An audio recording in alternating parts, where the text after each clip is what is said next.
Ang boto ko ay no. Mahiya naman tayo. Leandro Levistre pinagtanggol si Kiko Barsaga patungkol sa pagkasuspindi nito sa Kongreso. Ayon kay Leandro Levistre, hindi perpekto si Barsaga pero bakit inuuna di umano ang kaso ni Barsaga gayong maraming mga mas malalalang isyu na kailangang unahin. Ang boto ko ay no. Hindi dahil perpekto si Congressman Barzaga, pero dahil questionable para sa akin na minadali natin itong desisyon dahil ngayong hapon lang natin nakuha ang committee report na ito at si Congressman Barzaga lang ang sinampahan ng kaso ng Committee on Ethics.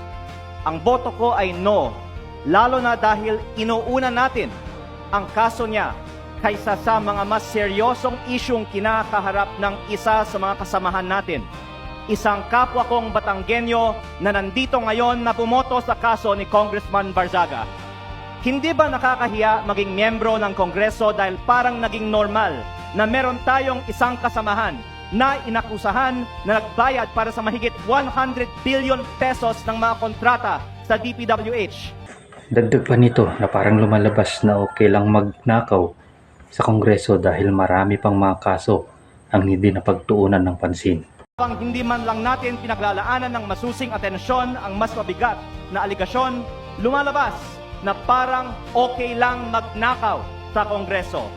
Nakatala na sa kasaysayan na sa gitna ng matinding kontrobersiya sa korupsyon, ito ang inuna ng Kongreso at parang lang walang mali sa ginagawa ng isa sa ating kasamahan at tayo mismo ay ngayon sumisira sa imahe ng Kongreso. Mahiya naman tayo.